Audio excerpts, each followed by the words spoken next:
नमस्कार विद्यार्थी मित्रांनो, आपल्याला आज महत्वाचा टॉपिक एससीक्यूचा ओके गॅस्ट्रिक ज्यूस एक 2-3 ज्यूस बाळांना महत्वाचे आहेत आपल्याला एससीक्यू साठी. 2021 च्या पेपर मध्ये एक ज्यूस विचारला होता एससीक्यूला. ओके, तर as a point of view एससीक्यूच्या आपल्याला हा टॉपिक पाहायचा आहे. ओके, तर डेफिनेशन काय म्हणते गॅस्ट्रिक ज्यूसची की बाबा it is digestive secretion produced by gastric glands of stomach.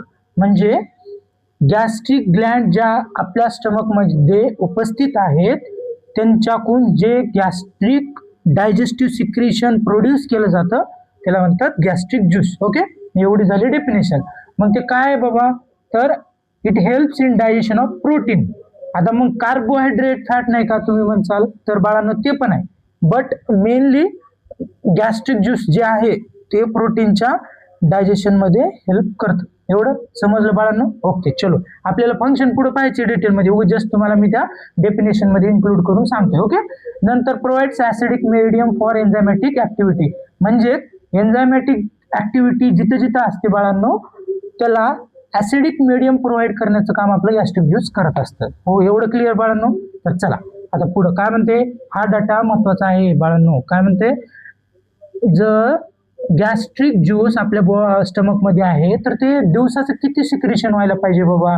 प्रत्येक गोष्टीचे बाळांनो आपल्या बॉडीमध्ये लिमिट आहे. ओके, आपलं युरिनचं आउटपुट, नंतर वॉटरचं इनटेक आपण घेतो, एक मॅक्झिमम काय असतं बाळांनो, व्हॅल्यू परफेक्ट नसते कशाची पण, बट ती व्हॅरी करते की बाबा ह्या रेंज पासून ह्या रेंज पर्यंत ही व्हॅल्यू असली पाहिजे.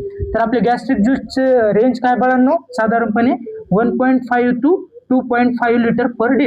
म्हणजे एका दिवसात 1.5 ते 2.5 लिटर आपलं बाळांनो गॅस्ट्रिक ज्यूस आपल्या स्टमक मध्ये सिक्रेशन होते. चलो ओके, एवढं बाळांनो हे लक्षात ठेवा, इम्पॉर्टंट डाटा आहे एमसीक्यू साठी, है नाही. पीएच किती आहे, 1 to 2. बघा बाळांनो, पीएच म्हणजे काय, 1 to 2 म्हणजे पीएच बाळांनो एकच्या जर बिलो असेल बाळांनो तर ती बेसिक कडे जाते. तुम्हाला 11वी-12वीला बाळांनो आपण केमिस्ट्रीमध्ये शिकतोच की बाबा पीएच जर 1च्या समोर गेला तर तो हायली ऍसिडिक बनतो बाळांना, आहे का नाही. आणि पीएच जर आपल्या स्केलवर 0च्या अलीकडे येत असेल म्हणजे निगेटिव्ह मध्ये जर जात असेल, पॉइंट मध्ये जर जात असेल तर तो बेसिक बनतो. एवढं क्लिअर? चलो आता कंपोजिशन पाहिजे. कंपोजिशन काय काय बाबा गॅस्ट्रिक ज्यूस तर पाहिलं आहे आपण. तर वॉटरचं कंपोजिशन 99.5%, सॉलिडचं कंपोजिशन 0.5%. ओके, एवढं कळतंय. चलो आता सॉलिड मध्ये 2 पार्ट आहेत बाळांनो. ओके, एक तर ऑर्गॅनिक आहे आणि दुसरं इनऑर्गॅनिक आहे. ओके, एवढं समजते.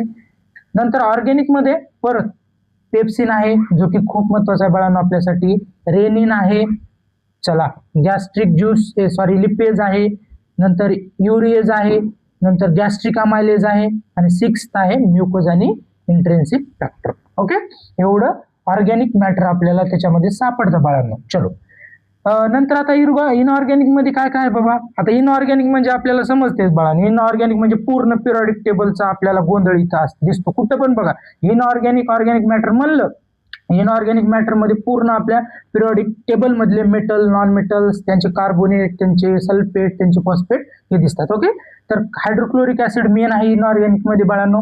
नंतर सोडियम आहे, पोटॅशियम आहे, कॅल्शियम आणि क्लोराईड आहे, बायकार्बोनेट आहे, फॉस्फेट आणि सल्फेट आहे. एवढं समजतंय. चलो पुढे बाळांनो आता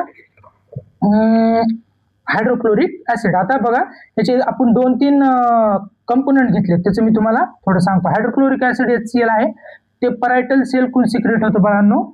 नंतर ते काय करतं, पेप्सिनोजनचं पेप्सिन मध्ये कन्वर्ट करतं. एवढं समजते. नंतर बॅक्टेरियाला किल करतं, ऍसिडिक नेचर प्रोव्हाइड करतं आणि प्रोटीनला डिनेचर करतं. ओके, नंतर आहे पेप्सिनोजन. पेप्सिनोजन कोण सिक्रेट करते बाळांनो, आपल्या स्टमक मध्ये असलेले चिप्स सेल. नंतर ते काय करते, प्रोटीनला डायजेस्ट करते आणि त्याचं कन्वर्ट प्रोटिओजेस आणि पेप्टोन्स मध्ये कन्वर्ट करतं. ओके, एवढं झालं HCl बद्दल. आता पेप्सिनोजन कोण, पेप्सिनोजन पण झालं बाळांनो. नंतर आता रेनिन. रेनिन काय बाळांनो, तर हे मेनली आणि रेनिन फक्त आपल्या अॅनिमल्स मध्येच सापडतं. ओके, एवढं एक लक्षात ठेवा. आणि रेनिन काय करतं, मिल्कचं कोॲग्युलेट करतं. मिल्क प्रोटीन मध्ये जे मिल्कमध्ये जे प्रोटीन असतं त्याला कोॲग्युलेशन करण्याचं आपलं रेनिन काम करतं. चलो समजलं. आता पुढं आता फंक्शन ऑफ गॅस्ट्रिक ज्यूस.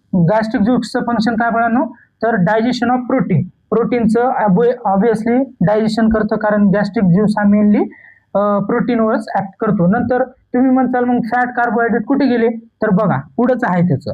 आपला लिपेज जो गॅस्ट्रिक लिपेज बाळांना जो ऑर्गॅनिक आपला मॅटर आहे तो फॅटला डायजेशन करत असतं. ओके. नंतर प्रोव्हाइड ऍसिडिक मिडियम कुणामुळं, HCl मुळे. समजते HCl म्हणलं की बाळांनो ऍसिडिक मिडियम म्हणायचं. बघा तुम्ही कुठेही बाळांनो ऍसिड ज्या ज्या ठिकाणी टाकलं त्या त्या ठिकाणी ऍसिड काय काम करतो बाळांनो, तर त्या तिथल्या कॉम्पोनंटला एकदम डायजेशन करण्याचं म्हणजे काय तोडण्याचं काम करते. ऍसिडचं कामच असते बाळांनो काय ब्रेकडाऊन. तर त्या ब्रेकडाऊनवर आपण लक्षात ठेवायचं थोडं. मग ब्रेकडाऊन केल्यानंतर बाळांनो तिथं बॅक्टेरिया व्हायरस काय जे अदर मटेरियल्स आहेत ते राहतील का, नाही. तर म्हणून antibacterial action is the action of gastric juice is due to HCl असं म्हणू शकतो आपण, आहे का नाही. मी एका एका शब्दात दिले, पण तुम्ही एक शब्द जरी आठवला तरी आपल्याला त्याला 2-3 लाईन मध्ये कन्वर्ट करता येऊ शकतं. चला, ऍक्टिव्हेट्स काय करतं, डायजेस्टिव्ह एन्झाईम. डायजेस्टिव्ह एन्झाईमला ऍक्टिव्हेट करतं. नंतर हिमॅटोपोएटिक फंक्शन. आता हिमॅटोपोएटिक फंक्शन कसं आलं, मागच्या लेक्चरला सांगितलं होतं मी तुम्हाला हिमॅटोपोएटिक फंक्शन कसं होतं आपल्या स्टमकमध्ये. तर बाळांनो आपल्या बॉडी नाही, स्टमक मध्ये एक इंट्रेन्सिक फॅक्टर असतो, ऑर्गॅनिक मॅटरच असतो तो, पण तो इंट्रेन्सिक फॅक्टर आपल्या बॉडीमध्ये स्टमक मध्ये सिक्रिशन होत असतो. आणि तो जो इंट्रेन्सिक फॅक्टर आहे तो इरिथ्रोपोएसिस म्हणजेच काय व्हिटॅमिन B12 बनण्याच्या प्रोसेसला मदत करतो.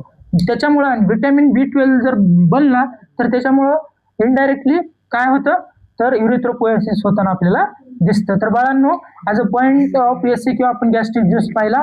पुढच्या लेक्चरमध्ये आपण पॅनक्रियाटिक ज्यूस पाहू. तर आजच्या लेक्चरमध्ये आपण गॅस्ट्रिक ज्यूस पाहिलं. लेक्चर जर आवडला असेल नक्कीच लाईक, फॉलो आणि शेअर करू शकता. आता पुढच्या लेक्चरमध्ये आपल्याला नेक्स्ट ज्यूस घ्यायचंय. तोपर्यंत have a good day. Bye.